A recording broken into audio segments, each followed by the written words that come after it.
Right, ఇక ఇవాళ డిబేట్లోకి వెళ్దాము. డిబేట్లో పార్టిసిపేట్ చేస్తున్నారు కాంగ్రెస్ అధికార ప్రతినిధి లింగం యాదవ్ గారు, అలాగే బీజేపీ అధికార ప్రతినిధి వెంకటరెడ్డి గారు, అండ్ బీఆర్ఎస్ నాయకులు బచ్చు శ్రీనివాస్ గారు, ప్రముఖ రాజకీయ సామాజిక విశ్లేషకులు, అలాగే అడ్వకేట్ బండారు రామ్మోహన్ రావు గారు మనతో జాయిన్ అవుతున్నారు. నమస్కారం అండి అందరికీ.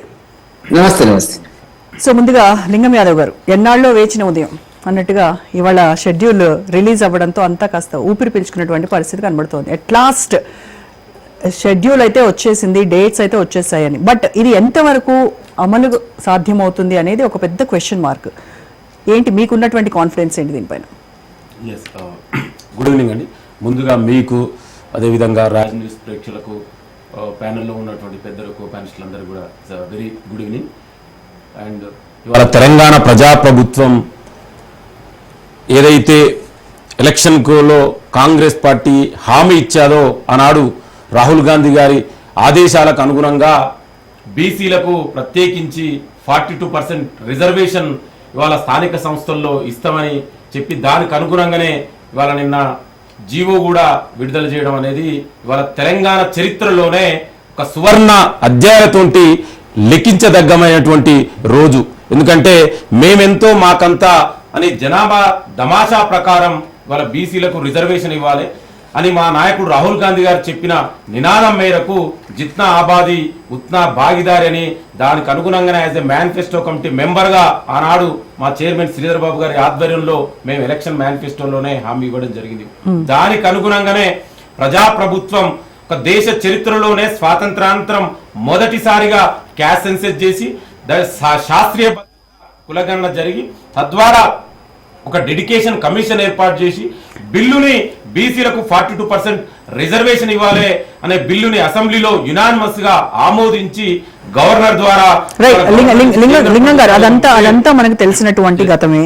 సో ఇప్పుడు నేను అడిగేది ఏంటంటే, ఈ రేవంత్ సర్కార్ తీసుకొచ్చినటువంటి ఈ జీవో 9 చెల్లేనా లేదా, 42% బీసీ రిజర్వేషన్లు అమలు అవుతాయా లేదా అనేది పెద్ద డౌట్ ఉందన్నమాట. ఒకవేళ కోర్టు కనుక దీన్ని కొట్టేస్తే స్థానిక సంస్థల పరిస్థితి ఏంటి? వీటి గురించి మాట్లాడదాం. అంటే మీ ప్రభుత్వము ఏం చేసింది, మేనిఫెస్టోలో బిల్లు ఎట్లా వచ్చింది అనేది కూడా తెలియాలి కదా. ఇప్పుడు కాంగ్రెస్ పార్టీ గతంలో ఇప్పుడు చాలా మందికి అది కూడా తెలియదు కదా. అసలు ఇవాళ దేశంలో ఎక్కడ అమలు కానటువంటి విధానం ఇవాళ 42% బీసీలకు రిజర్వేషన్ ఇవ్వాలనేది ఒక విప్లవాత్మకమైనటువంటి చారిత్రాత్మకమైనటువంటి నిర్ణయం ప్రజాప్రభుత్వం తీసుకుంది. ఇవాళ దీని ద్వారా ఇవాళ మేము బిల్లు పంపించి కేంద్ర ప్రభుత్వానికి పంపిస్తామని అది కూడా తెలియాలి కదా. కేంద్ర ప్రభుత్వం ఆమోదించకుండా, పార్లమెంట్ లో చట్టం చేయకుండా, 9th షెడ్యూల్లో పెట్టకుంటే ఇవాళ ప్రజాప్రభుత్వంలో ఉన్నటువంటి ఏదైతే మార్గాలు ఉన్నాయో ఆ మార్గాల ద్వారా బీసీలకు అన్యాయం జరగొద్దు, బీసీలకు డెఫినెట్ కూడా వాళ్ళకి ఇచ్చినటువంటి న్యాయబద్ధమైనటువంటి వాటా ఇది రాజకీయంగా 42% రిజర్వేషన్ అనేది ఇవ్వాలనేది ఇవాళ జీవో నెంబర్ 9 ద్వారా ఇవాళ ప్రజాప్రభుత్వం గౌరవనీయ ముఖ్యమంత్రి రేవంత్ రెడ్డి గారు ఇవాళ జీవో ఇవ్వడం జరిగింది. కొంతమంది కోర్టు పోయిరు. నేను ఏమంటున్నా అంటే, ఇవాళ అసెంబ్లీలో బిల్లు పాస్ చేసినప్పుడు అన్ని రాజకీయ పక్షాలు, అది ఏ పక్షాలైనా బీజేపీ, బీఆర్ఎస్, ఎంఐఎం, మిగతా అన్ని పక్షాలు కూడా సిపిఐ నుంచి అన్ని కూడా ప్రభుత్వం తీసుకున్నటువంటి నిర్ణయానికి సపోర్ట్ చేసినాయి.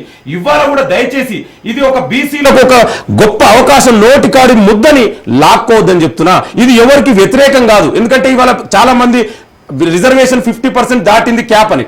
అది ఎప్పుడు చెప్పిందండి? ఇందిరాసాన్ వర్సెస్ యూనియన్ ఆఫ్ ఇండియాలో 92లో చెప్పింది. కానీ ఈడబ్ల్యూసీ రిజర్వేషన్ వచ్చిన తర్వాత 50% అనేది ఇవాళ 60% అయింది రిజర్వేషన్. సో ఇవాళ ఇంకొకటి, గతంలో రిజర్వేషన్ పెంచుకోవడానికి రాష్ట్రాలకు ఉంది, ఏది? ట్రిపుల్ టెస్ట్ ద్వారా. ఇవాళ అందుకే రాష్ట్ర ప్రభుత్వం కూడా, తెలంగాణ ప్రభుత్వం ఒక డెడికేషన్ కమిషన్ ఏర్పాటు చేసి శాస్త్రీయబద్ధంగా కులగణన చేసి బ్యాక్వర్డ్నెస్ ఆధారంగా, ఎందుకంటే మీరు జీవో చూస్తా కూడా చాలా స్పష్టంగా 8 పాయింట్ చాలా స్పష్టంగా ఉంది, బ్యాక్వర్డ్నెస్ ఆధారంగా ఇవాళ రిజర్వేషన్ ఇవ్వడం జరుగుతుంది. సో దీని ద్వారా కొంతమంది అసలు కాంగ్రెస్ పార్టీ చేసినటువంటి కులగణనే తప్పుల తడక, అది సరిగ్గా లేదు అని చెప్పేసి మరి అటు బీఆర్ఎస్ అటు బీజేపీ విమర్శిస్తూ ఉన్నారు. మరి మీరు అదే బేస్ చేసుకుని మేమెంతో మాకంతా అనే దాంతో వెళ్తా ఉన్నారు. మరి దీనికి ఎలా అంటారు?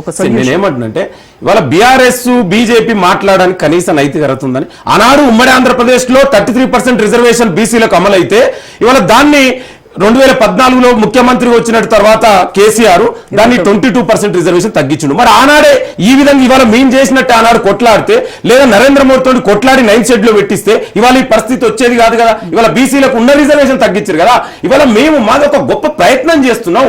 ఇవాళ మనందరం కూడా సామాజిక న్యాయం కోసం కట్టుబడి ఉన్నటువంటి వ్యక్తులు చెప్పుకుంటారు కదా. ఇవాళ పార్టీలు కూడా మేమందరం సామాజిక న్యాయం కట్టుబడి ఉన్నాం కదా. మరి ఇవాళ కాంగ్రెస్ పార్టీ ప్రభుత్వం తీసుకొచ్చినటువంటి గొప్ప నిర్ణయాన్ని ఇవాళ మనకున్నటువంటి దారులు ఒకవైపు ఏమో బీజేపీ ఏమో కేంద్ర ప్రభుత్వంలో బిల్లు పెట్టుకొని ఆమోదించకుండా తత్సారం చేస్తుంది. ఇవాళ గతంలో కూడా సుప్రీంకోర్టు మొన్ననే చెప్పింది 3 నెలల తర్వాత డెఫినెట్ కూడా అంటే రాష్ట్ర ప్రభుత్వాలు ఏ విధంగా ఇవాళ ప్రజాస్వామ్యబద్ధంగా ఎలక్ట్ అయిన ప్రభుత్వాలు ఒక బిల్లు చేసి కేంద్రానికి పంపిస్తే గవర్నరు రాష్ట్ర కేంద్ర ప్రభుత్వం చేయకుంటే మాకున్నటువంటి వేల ద్వారా ఇవాళ ప్రభుత్వం నిర్ణయం తీసుకుంది. ఇవాళ దేశ ప్రజలందరూ కూడా తెలంగాణ వైపు చూస్తున్నారు. నేనేమంటున్నంటే మీరు అడ్డుకోకండి. ఇవాళ అసెంబ్లీలో మీరే సపోర్ట్ చేశారు కదా ప్రభుత్వం తీసుకొచ్చిన. మరి ఇవాళ మీరు కావాలని కుట్రలు ఎందుకు చేస్తున్నారు? మీరే అసలు ఇప్పుడు మాకు అర్థం కాంది కూడా అదే అండి. 3 పార్టీలు కూడా బీసీలకు చిత్తశుద్ధి ఉంది, మా పార్టీకి చిత్తశుద్ధి ఉంది బీసీల పట్ల అని చెప్తారు. 42% రిజర్వేషన్ ఇవ్వడంలో మాకు ఎలాంటి అభ్యంతరం లేదంటారు. మరి లోపం ఎక్కడ?